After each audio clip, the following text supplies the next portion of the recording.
Welcome to the CSNK2A1 Foundation Educational Slides webinar. I am Connie Johnson, and I am a member of the Parent Advisory Board, mom to a child who has been diagnosed with OCNDS, and an early childhood inclusion teacher, special education teacher. When our family began this journey nearly 12 years ago, we felt completely lost. We did not know or understand how our lives were about to change, and that we would soon have to learn what acronyms such as PT, OT, and ST meant. Before my son received his diagnosis, the school he attended held IEP meetings to address his delays in educational settings. Throughout this process, I felt completely lost. I did not understand anything about what was going on, what the IEP procedures were, what special education laws were created, or what all the educational jargon meant, such as an IEP, what an accommodation is, related services, etc. Although I began to be familiar with the process, I did not fully understand special education and everything it entails until I took a few special education courses when completing a bachelor's degree and a master's degree in education, and then also completing an early childhood developmentally delayed endorsement. After this, I have been able to confidently advocate for my son's educational rights and ensure he is receiving what he should be. Because we don't want families in the OCNDS community to feel the way I have and other parents have, we have felt during these educational meetings, we created these slides to empower families affected by OCNDS with the knowledge and confidence to advocate for their loved ones. Understanding OCNDS can be overwhelming, and we really want to equip parents and caregivers with clear, accessible information to help them navigate key areas like therapy, education, and support services. Our goal is to help families to speak confidently about OCNDS, ensuring that educators, therapists, and medical professionals understand their child's unique needs. These slides also provide an opportunity for families to actively participate in shaping their child's educational programs. And by using these resources, families can effectively communicate, advocate, and collaborate with professionals to ensure their child receives the best possible support. Knowledge is power. And we hope these slides will help families feel more prepared, informed, and supported on their journey with OCNDS. We'll now turn the time over to Jennifer Sills.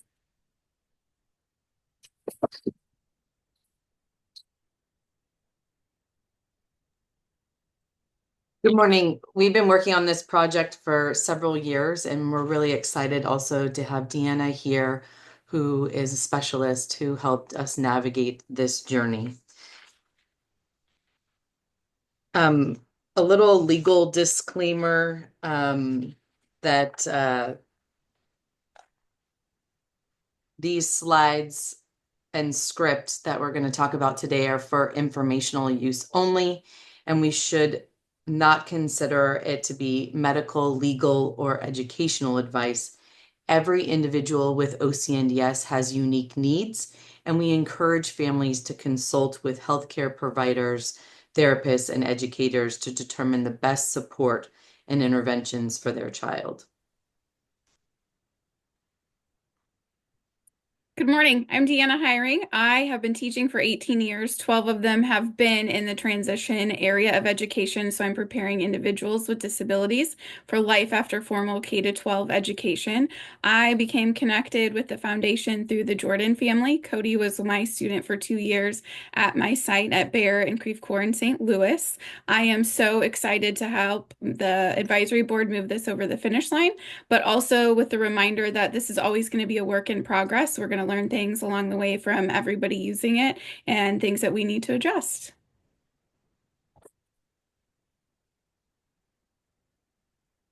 So we're going to share these slides with you today.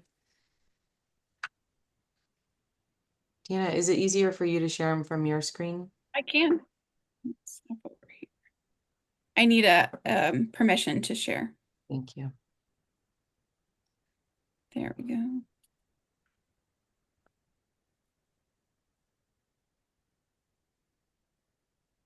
Okay.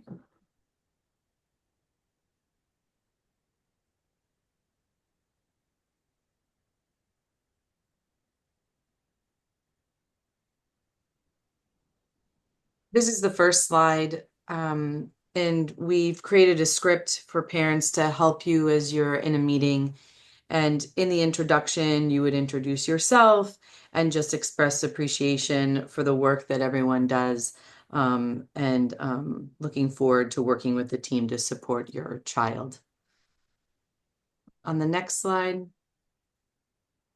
is the legal disclaimer, the same one I kind of already went through earlier today. We have it on the slides as well because this isn't legal advice. It's for informational purposes to help empower OCNDS families to talk about OCNDS and also fight for the services that their children need.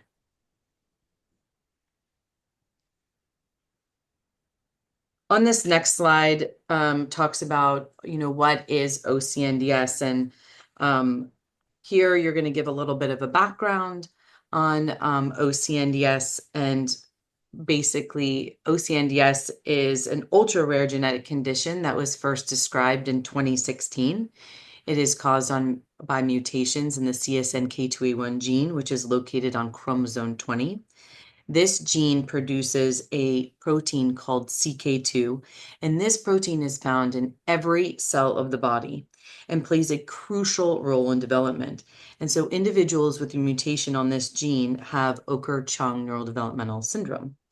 I think at this point, I think most people receiving this diagnosis has altered their life plans and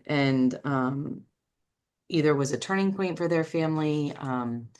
And so at this point, I think while you're talking with your providers about getting and receiving an OCNDS diagnosis, you would talk about how it affected your family and what it meant to receive a diagnosis.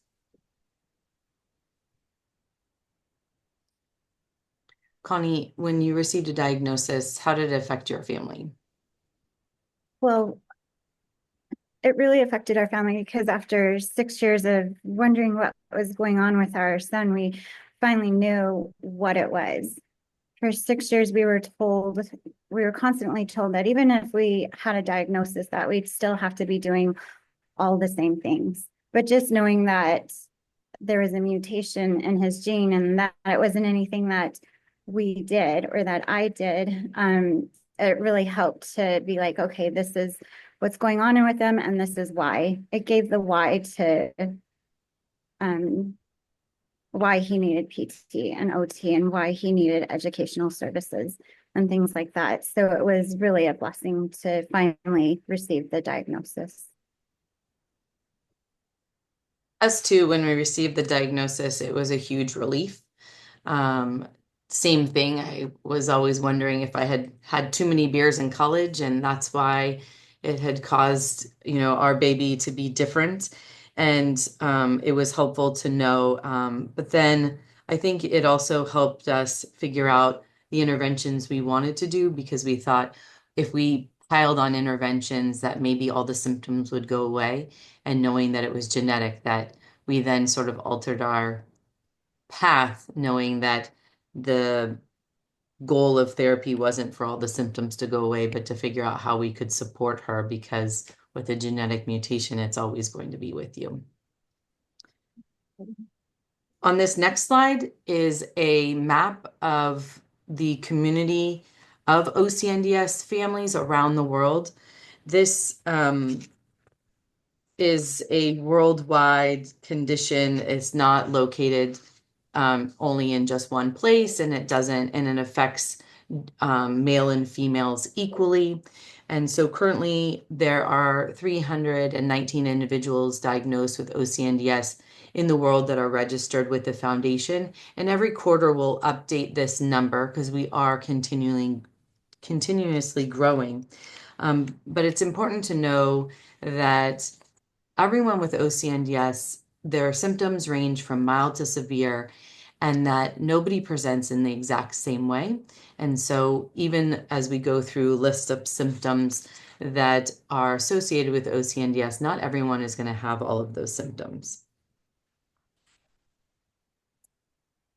So this next one kind of follows up what Jennifer just said. When we look at the rare disorders, they can be complex and it can affect individuals in different ways. Some things that one individual presents, another may not. So we've tried to touch on areas that it is seen the most: the brain, the muscles, GI symptoms, the face and eyes, oral, heart, and other areas of the body. So making sure that you understand where that's affecting your individual, that you can share with the educators. And then there's also links to gene reviews that highlight the various areas that it can affect. The gene review is actually a wonderful resource for everyone, and I would encourage you printing it out for your family members. And it's actually really the gene review overview that the foundation did, because the gene review can be quite dense. And it's the only kind of care recommendations that we have right now. We're working on having more tailored approach, but this document is a good overview. And from personal experience, when I just kind of look at this, the clinical features of OCNDS, Jules is affected in every area with the exception of the heart. So I know for her, she has most of these symptoms. And for Cam, he's affected in the brain and the muscle and the eye areas.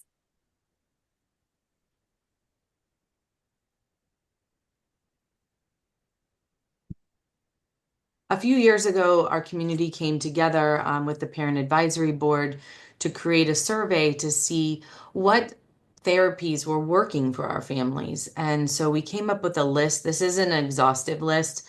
In the actual gene review, I believe that we have more of them listed. But these are some of the services that our families have benefited from. So in the beginning, Connie was talking about some of the acronyms that she was learning: PT, OT. This is where those come from. OT being occupational therapy. Speech therapy, language therapy is another option. Early interventions are important, making sure that we're getting these therapies early on for them. Vision therapy, as noted on the previous slide, it could be one of the clinical features that is affected by the condition. Physical therapy is that PT acronym that comes up a lot, especially in IEPs. Music therapy is another option, introducing information in different ways. Equine therapy, it's shown across a lot of spectrums of individuals with disabilities to be helpful and is one to be considered with this condition, as well as behavior therapy and assistive communication technology. Connie, what are some that you all experience or have used? Okay, so personally with my son, I have used occupational therapy, speech and language therapy, early intervention, physical therapy, and vision therapy. All of these have really helped him to, like Jennifer was saying, not necessarily have those symptoms go away, but they have definitely helped him to improve and strengthen the areas of delays of where they're at. And so all of these therapies have really helped.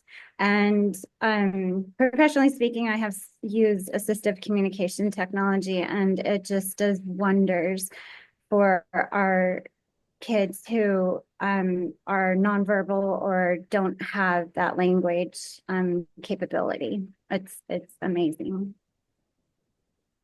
Jennifer, what about you? We've actually, on this list, we've engaged in every therapy but for vision therapy. And I would say exactly that each one kind of addresses strengths and weaknesses in different ways. And we do, through the foundation, have more information on some of these therapies, which you could find on YouTube if you're interested to know what music therapy is, or equine therapy, or using AAC devices. So I'd encourage you also to go there to learn more about it, to see whether or not you think that it might be a nice support for your child.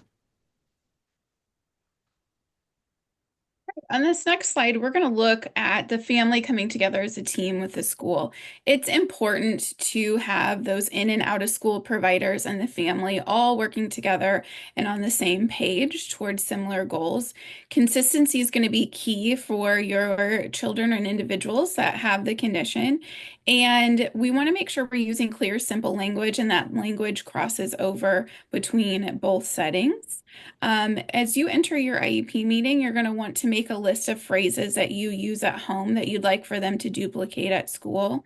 And then have an idea how you would prefer them to share information between home and school with you. Some families choose a notebook, some prefer email or text messages, or through things like Class Dojo. But just have an idea of a way that would be most helpful for you and your current out of school team to do that communication.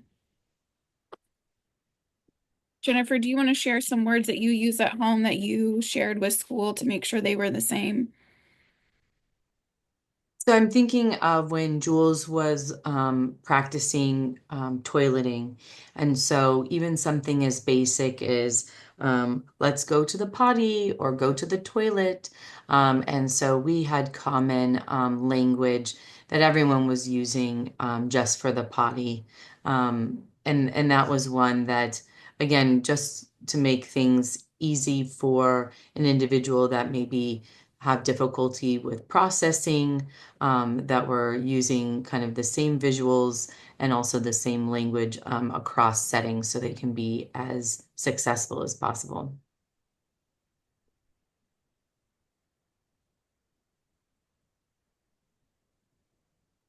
So we can also talk about ways that it benefits educators.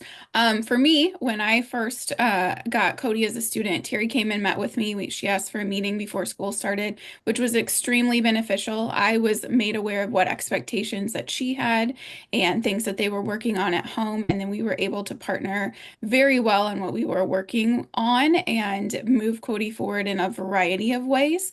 And it was helpful for me to say, we're going to add using our phone calendar to keep track of our schedule so that the schedule that was on the wall at home could now be in his phone, and just making sure that that collaboration happens together so everybody's working to move forward instead of kind of in their own little area, not against each other, but kind of bumping up. Yeah. Collaboration is so key between families and educators and other professionals, and communication.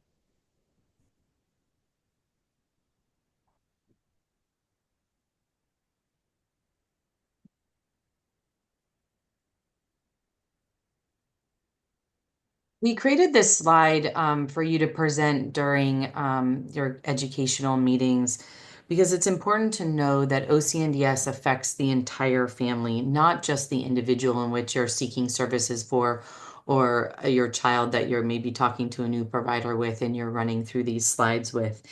And so it's important for them to know that you are juggling multiple therapies and you may have valuable resources and insight into your child's behaviors that since they're just getting to know your child that they wouldn't know. And so I think this is a nice slide and an important reminder to just educators and providers that this is way bigger than just the child, that this is really affects the entire family. So.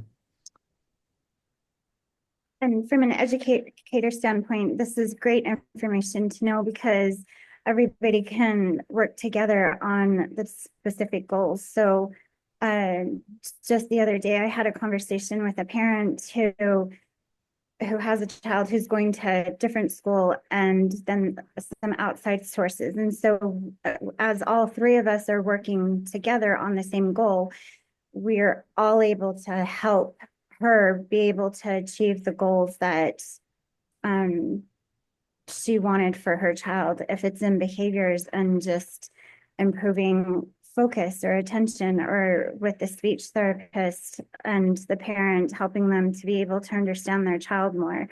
It's just very valuable information that educators can have so that they know exactly where to focus their time and during the time that they are with their child, the child.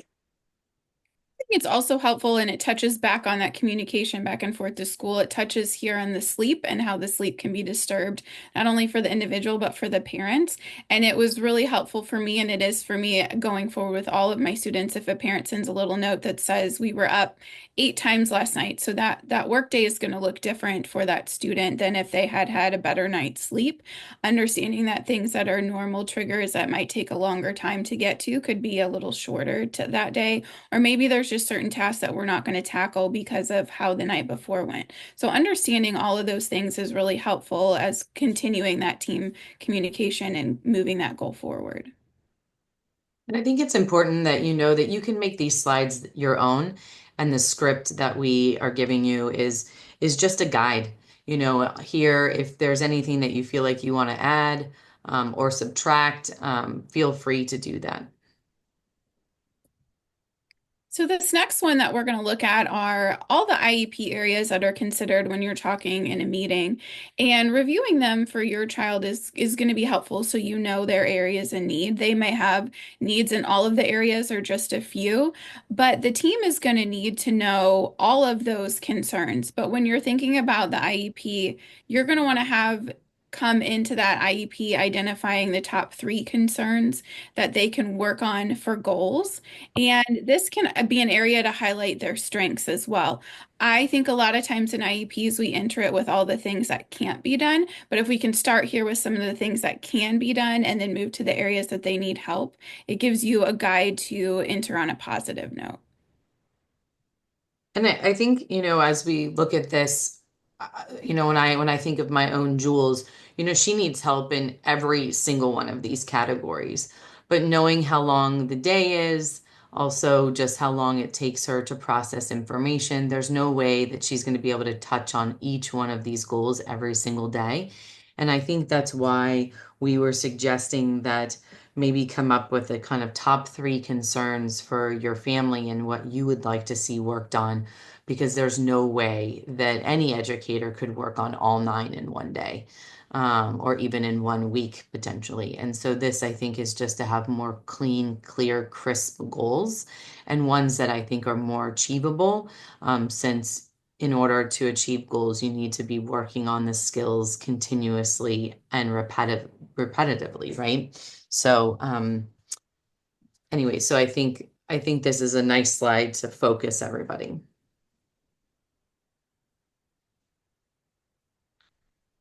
At this point in the slide deck, while you're talking to educators or providers, this shows them that there's a foundation, the CSNK2A1 Foundation, that they can go to as a resource where they can find really useful information, links to our YouTube channel, to find out more about OCNDS.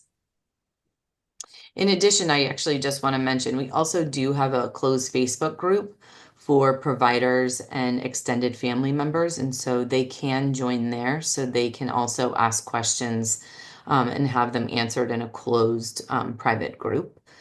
So that's also an option as well.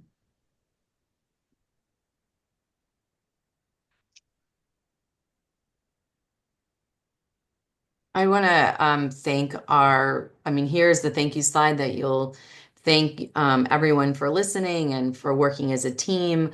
But at this time, I do want to thank Deanna and then our parent advisory board for all the work and the hours that went into making these slides, to empower our families, to give them a platform in which they can talk about OCNDS, which can be really difficult. It's a mouthful in itself. The acronym's not even easy to say.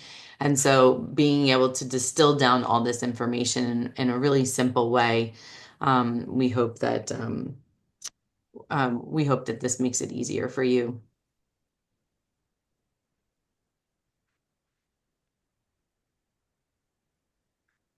So some final reminders is that the script is to help you confidently communicate your child's needs during their IEP meetings or in any educational settings.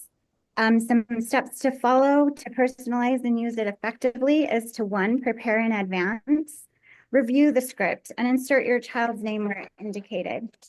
make a list of the therapies your child has received and currently participates in. Speech therapy, occupational therapy, physical therapy, whatever therapies they're currently and have previously been in. Note the number of hours per week your child receives each therapy. Note the number, identify any areas where additional support or coordination might be needed. And then the second thing to remember is to stay open to discussion. Be prepared to answer questions and provide any necessary documentation about your child's therapies. If needed, ask for specific action steps or follow-up dates to ensure collaboration happens. Communication is so key when we're discussing and trying to advocate for our children. And so by using the script, you can advocate for a well-coordinated approach that supports your child's success in school and also beyond those four walls. Our final step is to remember that this is a living, breathing document. We'd love to get parent feedback on what is working and what is not working. Please make sure to click the subscribe button below and to leave a comment for us. Additionally, on May 7th, this coming May 17th, 2025, our family call will give caregivers an opportunity to ask any questions and to be sure to register for the call when it's posted on Facebook or Instagram, or you receive an email from the CSNK2A1 Foundation. And where can you find the slide deck that we just showed you? And what you didn't see is the script that will help you talk about each of these slides. They're available on our website. There's a family section and then resources. And so you can find it on there. Plus, we'll be sending out via email and on social media.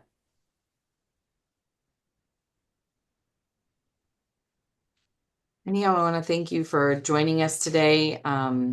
And again, if you have any questions about the slides or feedback, we would love to hear them. And again, thank you, Deanna and Connie, for all your hard work and for joining us today. Thank you. Thank you. We look forward to hearing from all of you.